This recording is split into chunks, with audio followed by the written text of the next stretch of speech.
Hello student, स्वागत है आपका आईसीटी वर्चुअल क्लासेस में। मैं हूं कविता, आपकी साइंस टीचर। उम्मीद करती हूं आप सभी अच्छे होंगे और स्वस्थ होंगे। सो क्लास हम यहां पे एक नया चैप्टर स्टार्ट कर रहे हैं। चैप्टर का नाम है लाइव प्रोसेसेस यानी कि जैव प्रक्रम। तो नया चैप्टर स्टार्ट करेंगे। आज के चैप्टर में हम यहाँ पर क्या करेंगे, इंट्रोडक्टरी पार्ट यहाँ पर करेंगे। जैव प्रक्रम या लाइव प्रोसेस, ठीक है। अब जैव प्रक्रम में सबसे पहले चैप्टर को समझते हैं, चैप्टर का नाम समझते हैं और चैप्टर में हम क्या पढ़ने वाले हैं उसे हम यहाँ पर समझते हैं। जैव जो शब्द आया है वो आया है लाइफ से।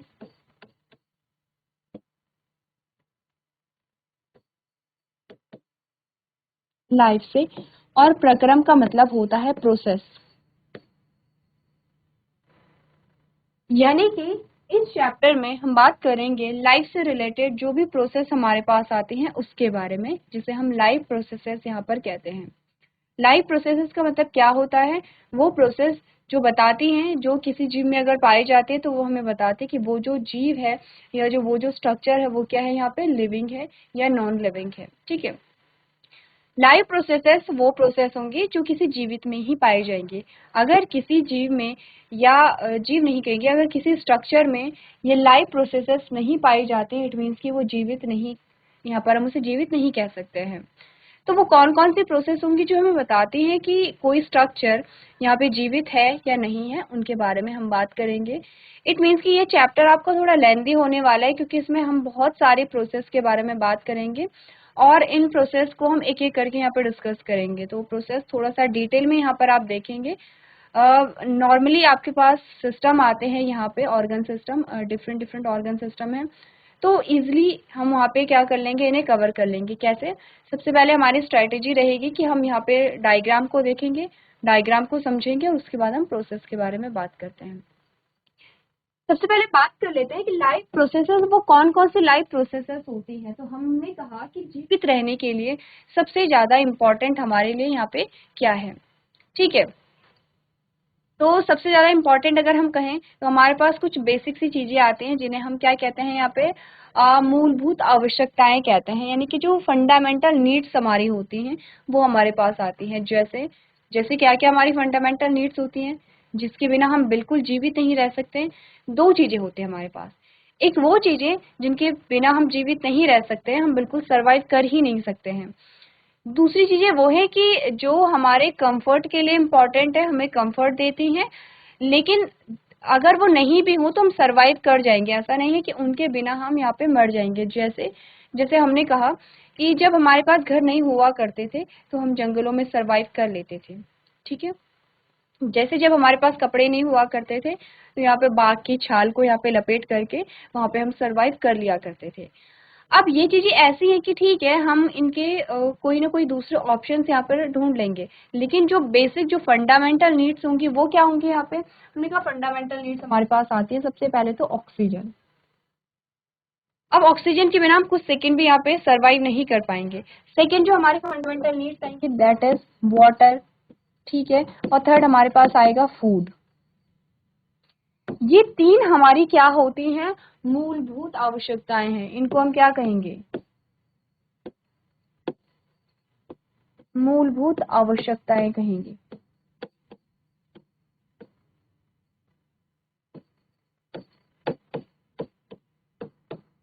ठीक है, जो हमारी बेसिक नीड होती है। अब ये वही नीड है जिनके बिना हम सरवाइव नहीं कर पाएंगे। तीनों में से अगर एक भी नहीं है तो हम सरवाइव नहीं कर पाएंगे। हमने कहा जब ये तीनों चीजें हमें मिल रही हैं तो यहीं से हमारी कुछ प्रोसेस बनती हैं। ये लाइव प्रोसेसेस नहीं है, ये तो हमारे बेसिक से क्या है, यहाँ पे जो हमारी नीड है वो यहाँ पर होती हैं। तो प्रोसेस कौन कौन सी हमारे पास आती हैं? हमने कहा अगर आपने कोई जीवित जीव देखा होगा तो उसका जो लक्षण होता है, क्या लक्षण उसका होता है? और मैं आपसे पूछूं,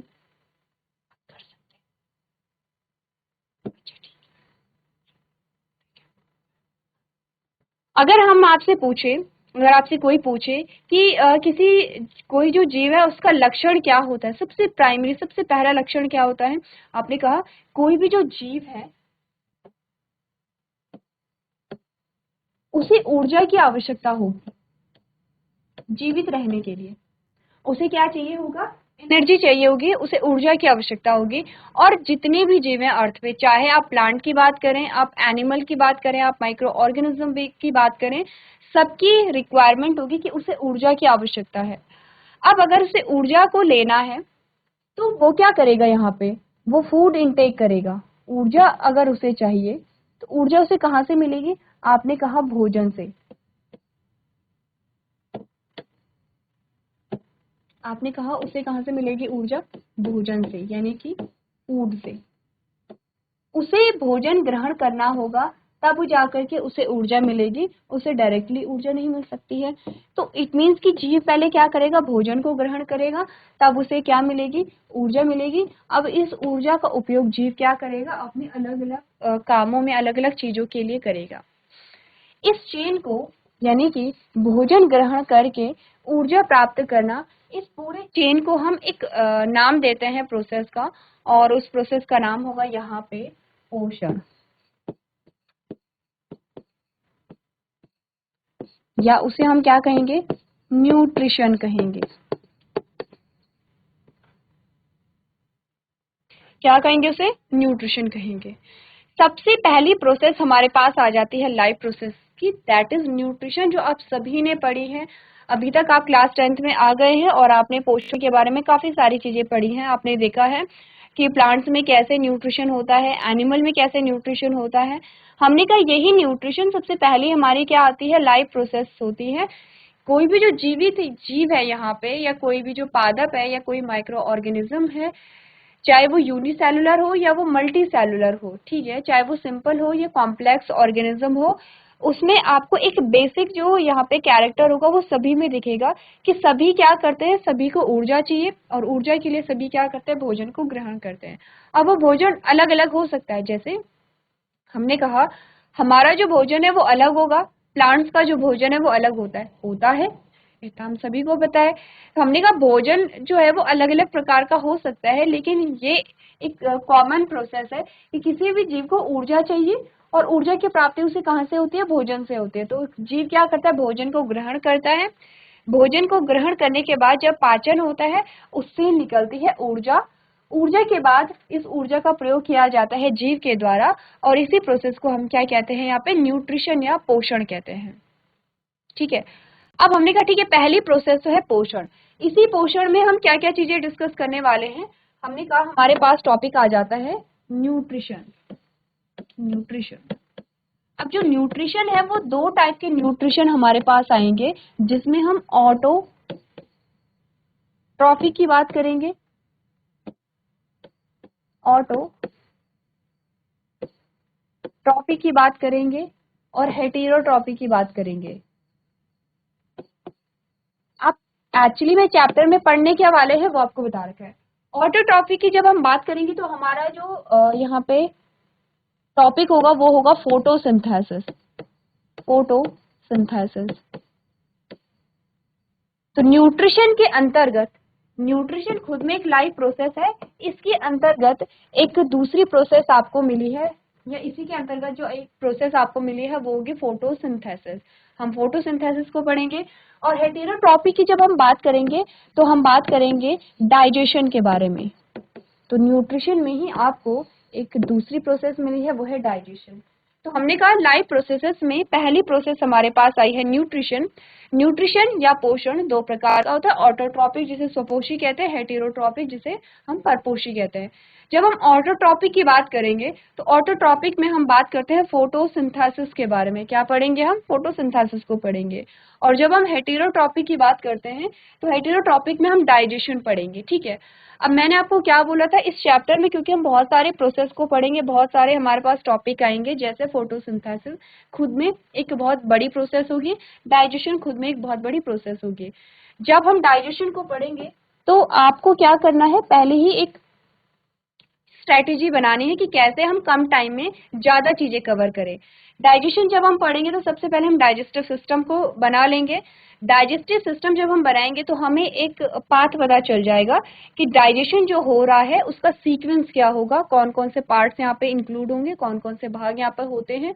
डाइजेस्टिव सिस्टम आपने बना लिया है। अब हमें प्रोसेस पढ़नी है जो हम फटाफट से कर लेंगे। आपके पास डाइजेशन से डाइजेस्टिव सिस्टम आता ही आता है।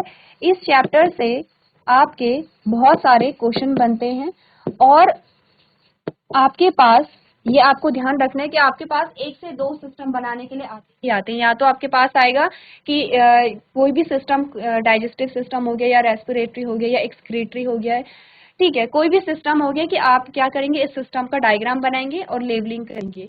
या आपके पास आएगा डायग्राम बना हुआ होता है, आपको सिर्फ लेबलिंग करनी है, या आपको सिर्फ नाम दे दिए जाते हैं कि ये नाम है और इन्हें क्या करेंगे, डायग्रामेटिक वे में आपको प्रेजेंट करना है।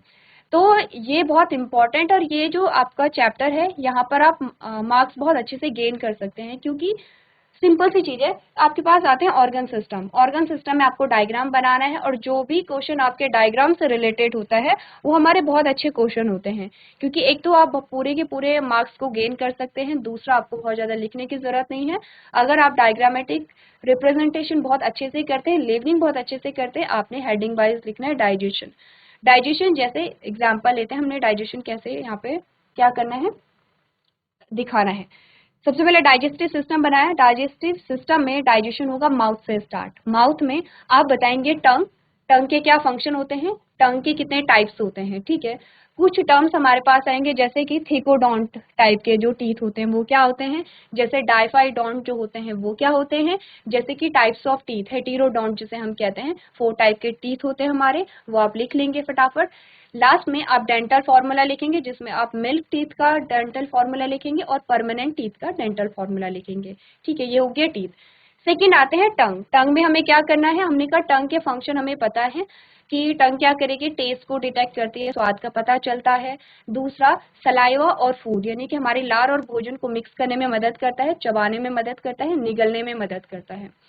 अब हम क्योंकि थोड़ा बड़ी क्लासेस में आ चुके हैं तो ये तो बेसिक से फंक्शन होते हैं, हमें दिखाना है कि जीभ जो यहाँ पे टेस्ट को डिटेक्ट करती है वो कैसे करेगी। हमने कहा क्योंकि जीभ में बहुत सारे टेस्ट बड होते हैं, ये टेस्ट बड पाए जाते हैं पैपिली पे। पैपिली हमारी 4 प्रकार की होती है, अलग अलग प्रकार की पैपिली है। पैपिली के नाम लिखने हैं और बताने इसमें टेस्ट बड होते हैं और ये यहाँ पे ये फंक्शन करते हैं, ठीक है।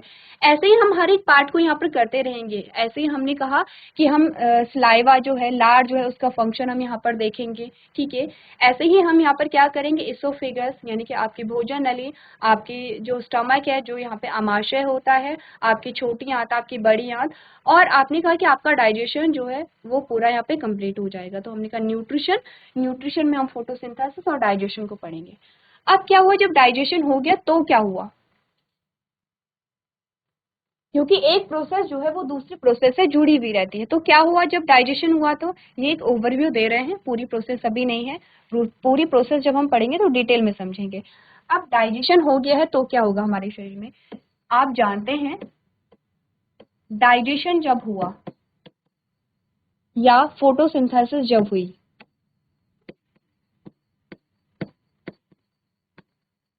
फोटोसिंथेसिस जिसे प्रकाश संश्लेषण कहते हैं, डाइजेशन जिसे हम पाचन कहते हैं, या इसे हम कहेंगे प्रकाश संश्लेषण। जब प्रकाश संश्लेषण होता है तो हमने कहा प्रोडक्ट हमारे पास क्या बनेगा, ग्लूकोज, ठीक है, ये चीज है। और जब डाइजेशन भी होता है तो हमारे पास ग्लूकोज बनेगा, एंड प्रोडक्ट हमारे पास आता है ग्लूकोज। आगे क्या होगा, आपको ध्यान होगा, हमने कहा इस ग्लूकोज से ही ऊर्जा निकलेगी। अभी तक अभी ये ऊर्जा नहीं मिली है। हमने कहा ठीक है डाइजेशन हो गया है, ठीक है, ग्लूकोज भी बन गया है, लेकिन अभी एनर्जी नहीं मिली है। एनर्जी कब मिलेगी, जब इस ग्लूकोज के साथ ऑक्सीजन ऐड होती है और ऑक्सीजन इस ग्लूकोज का ब्रेक डाउन करेगी, इसे क्या करेगी, तोड़ेगी, इसका ब्रेक डाउन करेगी, और उसके बाद यहाँ पर निकलती है ऊर्जा या एनर्जी, ठीक है। इसको ये क्या निकलेगी, एनर्जी निकलेगी।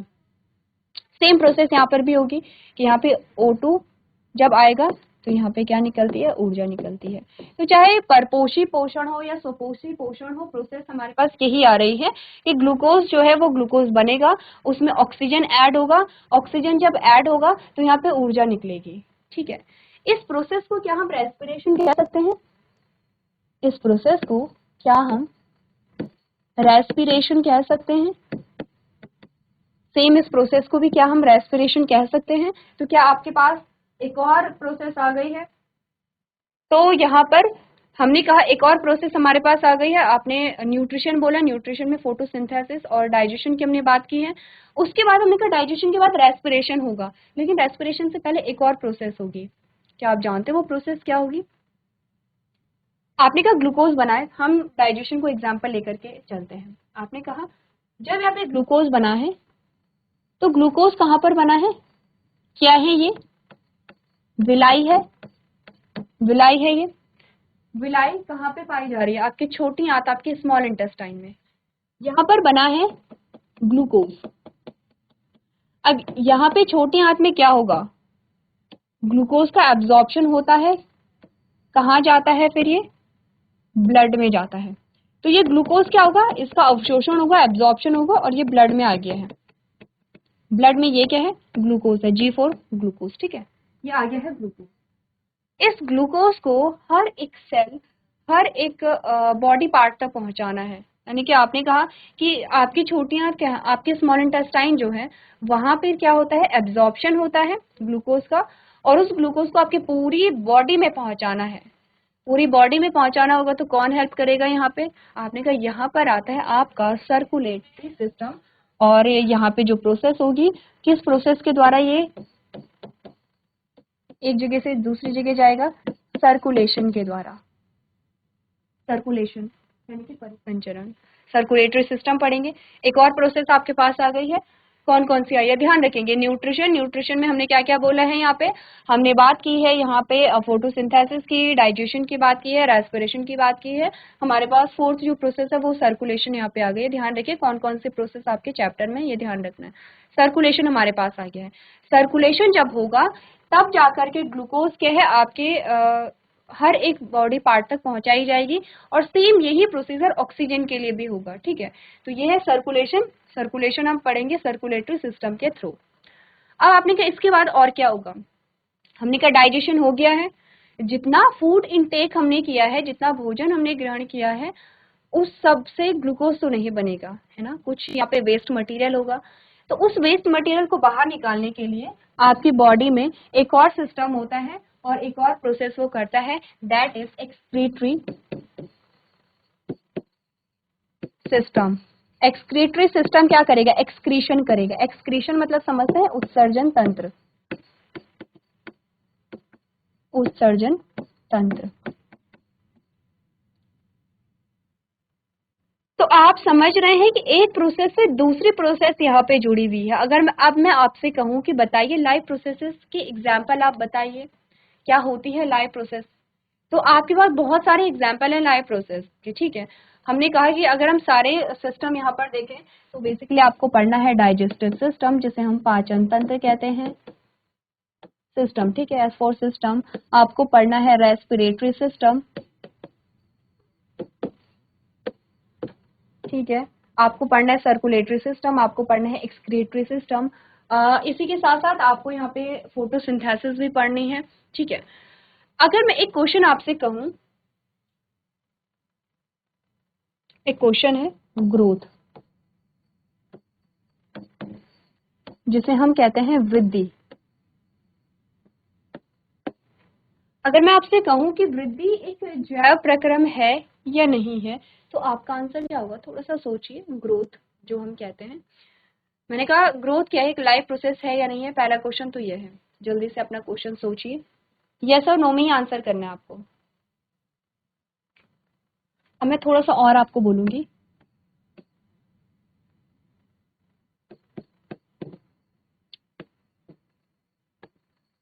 एक आती है एक्सटर्नल ग्रोथ, जिसे हम कहेंगे बाह्य वृद्धि,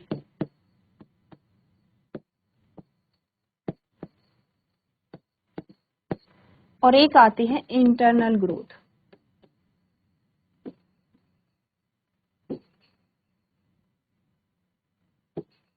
जिसे हम कहेंगे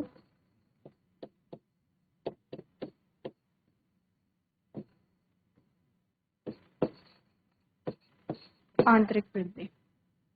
अब क्वेश्चन आपका थोड़ा सा चेंज हो जाता है। आपका जो क्वेश्चन था पहले कि जो ग्रोथ है वो एक लाइव प्रोसेस है या नहीं है, हमने कहा हाँ ग्रोथ एक लाइव प्रोसेस है, लेकिन ग्रोथ दो टाइप की होती है। एक होती है एक्सटर्नल ग्रोथ, बाह्य वृद्धि जिसे हम कहते हैं, जो बाहरी रूप से होती है, ठीक है। एक है एक्सटर्नल ग्रोथ जिसे हम बाह्य वृद्धि कहेंगे, एक होता है इंटरनल ग्रोथ जिसे हम आंतरिक वृद्धि कहेंगे। अब एक्सटर्नल ग्रोथ आप समझते हैं, फ्रॉम आउटसाइड जो बाहरी रूप से वृद्धि आपको दिख रही है, और एक होती है जो आंतरिक रूप से जो वृद्धि होती है, ठीक है। मैं एग्जाम्पल आपको दे रही हूँ एक्सटर्नल ग्रोथ का। एक एग्जाम्पल हम यहाँ पर देखते हैं। हमने कहा एक पत्थर है यहाँ पर, ठीक है, इसका एग्जाम्पल है, एक पत्थर है, ये इस प्रकार से ये एक पत्थर है। विद द टाइम देखा गया, जैसे जैसे टाइम बीता, टाइम एक या दो दिन की बात नहीं हो रही है, सालों की बात हो रही है। कुछ सालों बाद आपने देखा कि इस पत्थर पे धूल के कण, जो मिट्टी के कण होते हैं या छोटे छोटे जो कंकड़ होते हैं, वो चिपक जाते हैं, और ये जो पत्थर है ये आपका बड़ा हो गया है। क्या पत्थर में वृद्धि हुई है या नहीं हुई है? अगर आपसे पूछा जाए क्या पत्थर में वृद्धि हुई है, तो अगर हम देखेंगे ग्रोथ का मतलब यही तो होता है कि साइज का बढ़ना या वेट का बढ़ना, इसी को हम क्या कहते हैं, वृद्धि कहते हैं या ग्रोथ कहते हैं। अब हमने कहा एक टाइप की जो ग्रोथ है जिसमें एक पत्थर है, विद द टाइम, टाइम के साथ साथ उसमें धूल मिट्टी और कंकड़ पत्थर के जो जो भी कण होते हैं वो उस पर चिपक जाते हैं, बाहरी रूप से चिपक रहे हैं, और अब जो पत्थर है वो हमें क्या दिखाई दे रहा है, काफी बड़ा दिखाई दे रहा है। आपने कहा क्या ये ग्रोथ है, हमने कहा हाँ ग्रोथ तो है क्योंकि साइज बड़ा है, वेट भी बड़ा है, लेकिन कैसी ग्रोथ है, आपने कहा बाहरी रूप से वृद्धि है ये।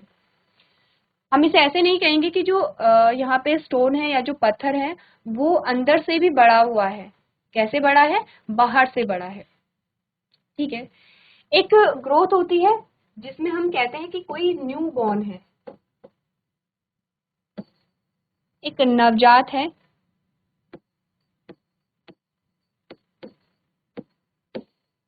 जब नवजात होता है, जो न्यूबॉर्न होता है, नवजात शिशु होता है, उसका वेट कितना होता है, 2.5 से 3 किलो, इतना ही होता है, 2.5 से 3 किलो के बीच में, ठीक है। धीरे धीरे जब वो 2, 3, 4, 5 साल का होता है तो हम देखते हैं उसका वेट काफी बढ़ जाता है, उसकी लंबाई काफी बढ़ जाती है। इस प्रकार की ग्रोथ जो सिर्फ आउटसाइड से नहीं है बल्कि इनसाइड से भी है, यानी कि ऐसा नहीं है कि जो न्यूबॉर्न है वो सिर्फ बाहरी रूप से बड़ा हो रहा है, आपने कहा वो आंतरिक रूप से भी बड़ा हो रहा है, उसकी हड्डियों का साइज भी यहाँ पे बढ़ रहा है, उसकी मांसपेशियों का जो वजन है वो भी यहाँ पे बढ़ रहा है। इस प्रकार की जो ग्रोथ होती है उसे हम क्या कहेंगे, इंटरनल ग्रोथ कहेंगे या आंतरिक वृद्धि कहेंगे। अब आपके लिए सेम क्वेश्चन है इसके बाद कि बताइए एक्सटर्नल ग्रोथ या इंटरनल ग्रोथ दोनों ही आपके लाइफ प्रोसेसेस में आते हैं या नहीं आते हैं, या इन दोनों में से एक ही लाइफ प्रोसेसेस का पार्ट है? क्या आपका आंसर होगा, एक बार सोचिए और जल्दी से बताइए। तो अगर आपने लाइफ प्रोसेसेस की जो डेफिनेशन है वो ध्यान से सुनी होगी, तो हमने क्या बात की है, लाइफ प्रोसेसेस का मतलब होता है एक ऐसी प्रोसेस जो हमें बताती है कि कोई जीवित है या नहीं है। लाइफ प्रोसेस या जैव प्रक्रम जो होंगे वो उन्हीं में पाए जाएंगे जिनमें जीवन पाया जाएगा, यानी कि लिविंग ऑर्गेनिज्म का ही कैरेक्टर होता है लाइफ प्रोसेसेस या जैव प्रक्रम। जैसे जैसे हमने कहा, एग्जाम्पल लेते हैं, हमने कहा कि पहले आंसर की बात कर लेते हैं, एक्सटर्नल जो आपकी ग्रोथ है वो जैव प्रक्रम नहीं है, आपकी इंटरनल जो ग्रोथ है वो जैव प्रक्रम है। तो जब भी आपके पास क्वेश्चन आता है और आपसे पूछा जाता है कि जैव प्रक्रम इनमें से कौन कौन से है, तो सिर्फ वृद्धि वहां पे दी गई है, तो आप वृद्धि को टिक करेंगे कि हाँ जो वृद्धि है वो जैव प्रक्रम है। लेकिन अगर वृद्धि के दो टाइप आपको दिए गए हैं, एक में है कि बाह्य वृद्धि, एक है आंतरिक वृद्धि, तो आप आंतरिक वृद्धि में जाएंगे, क्योंकि बाह्य वृद्धि क्या है, आपने कहा इसका एग्जाम्पल तो स्टोन भी है। अब हमने कहा क्यों हम पत्थर में हुई ग्रोथ को क्यों हम जैव प्रक्रम नहीं मान रहे हैं, क्योंकि आपने कहा कि एक तो सबसे पहले ये वृद्धि बाहरी रूप से हुई है, दूसरा इसमें जो लाइफ प्रोसेस है, जैसे जैसे आपने कहा इसमें न्यूट्रिशन नहीं पाया जाता है, ये खाना खाएगा नहीं खाएगा, पत्थर को किसी एनर्जी की रिक्वायरमेंट है ही नहीं, तो ये क्या है, लिविंग नहीं है। तो इसीलिए हमने कहा कि जो एक्सटर्नल ग्रोथ होती है वो क्या है, यहाँ पर आपने कहा जैव प्रक्रम नहीं होगी, जैव प्रक्रम कौन सा होगा यहाँ पे, इंटरनल ग्रोथ यहाँ पे जैव प्रक्रम होगी। अब यहाँ पर अगर आपसे सिंपल सा मैं पूछूं कि जैव प्रक्रम के नाम बताइए, तो कौन कौन से जैव प्रक्रम आपके पास आएंगे, या चलिए जैव प्रक्रम के एग्जाम्पल तो हमने कर लिए हैं, अगर मैं कहूँ कि कोई जो सजीव है, उसके जो लक्षण हैं वो क्या क्या होंगे, तो बहुत इजीली आप बता देंगे, क्योंकि ये जो टॉपिक है ये तो बचपन से पढ़ते चले आ रहे हैं कि सजीव के क्या लक्षण है। हमने कहा सजीव का सबसे पहला जो लक्षण है ये कोशिका से मिलकर के बना होगा।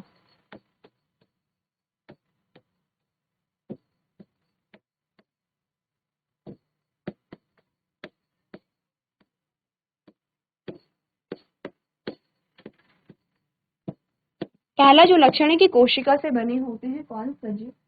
दूसरा लक्षण है कि इनमें पोषण की प्रक्रिया पाई जाती है, ठीक है, इनमें पोषण पाया जाएगा। तीसरा, क्योंकि इनमें पोषण पाया जाएगा तो ये श्वसन भी करेंगे। आपने कहा श्वसन करेंगे तो इनमें उत्सर्जन भी होगा, ठीक है। अब जब ये श्वसन करेंगे, पोषण होगा, तो इनमें पहले आपको सर्कुलेशन लिखना चाहिए था। पहले क्या होगा, यहाँ पे परिसंचरण होगा, फिर यहाँ पे श्वसन होगा, फिर आपने कहा उत्सर्जन होगा, आपने कहा इनमें प्रजनन का गुण भी पाया जाएगा। आपने कहा इनमें वृद्धि और विकास होता है, इनकी वृद्धि व विकास होती है, ठीक है। वृद्धि और विकास की जो प्रोसेस है इनमें यहाँ पे वो पाई जाती है। क्लियर है इतना? तो ये सारे हमारे क्या आते हैं यहाँ पे सजीव के लक्षण, और इन्हीं से रिलेटेड हम यहाँ पे प्रोसेस भी पढ़ेंगे। इन्हीं से रिलेटेड प्रोसेस में हमने पोषण में डाइजेशन और फोटोसिंथेसिस पढ़ेंगे, सर्कुलेटरी सिस्टम पढ़ेंगे, रेस्पिरेटरी सिस्टम है, आपने कहा यहाँ पे एक्सक्रीटरी सिस्टम है, रिप्रोडक्टिव सिस्टम यहाँ पर आता है। क्लियर है यहाँ पे? चलिए, अब इसी प्रकार से हम यहाँ पर लाइफ प्रोसेसेस को स्टार्ट करेंगे। न्यूट्रिशन से हम यहाँ पे स्टार्ट करने जा रहे हैं, तो एक बार आप लोग पढ़ लेंगे। न्यूट्रिशन में सबसे पहले हम फोटोसिंथेसिस की बात करेंगे। इंट्रोडक्टरी पार्ट हमारा ऑलमोस्ट हो गया है कि हम क्या पढ़ रहे हैं और क्या होते हैं यहाँ पे जैव प्रक्रम, क्या क्या एग्जाम्पल होते हैं यहाँ पे जैव प्रक्रम के, इन सभी के बारे में हम बात कर चुके हैं। अगर एक और सिस्टम की हम बात करें तो आपका नर्वस सिस्टम भी आता है, लेकिन चलिए ठीक है, नर्वस सिस्टम यानी कि तंत्रिका तंत्र। अब यहाँ पर हम एक एक करके पढ़ेंगे, तो कल हमारा टॉपिक होगा फोटोसिंथेसिस। तो ध्यान रखिए फोटोसिंथेसिस की बेसिक्स जो है वो आपको पढ़ करके आने हैं, क्योंकि ये हम जानते हैं कि फोटोसिंथेसिस जो है वो पेड़ पौधों में भोजन बनाने की प्रक्रिया है, जो पौधे के हरे भाग में होता है और मेनली लीफ में होता है। 4 रॉ मटेरियल यहाँ पर चाहिए होते हैं, और ये रॉ मटेरियल प्लांट कैसे इकट्ठा करता है ये भी हमने बचपन में जब हम छोटी क्लासेस में थे तब हम पढ़ चुके हैं। तो हम पढ़ेंगे क्या, हम पढ़ेंगे फोटोसिंथेसिस की जो प्रोसेस है वो पत्ती में होता क्या है ऐसा, सनलाइट का फंक्शन क्या है, क्लोरोफिल क्या कर रही है, वाटर का क्या फंक्शन है यहाँ पे, तो ये सारी चीजें हम यहाँ पर देखेंगे। तो थोड़ा सा फोटोसिंथेसिस को डिटेल में पढ़ेंगे, एक बार आप लोग घर से पढ़ के लेकर के आएंगे। तो आज के सेशन में हम इतना ही करेंगे। तो क्लास में बने रहने के लिए आपका धन्यवाद।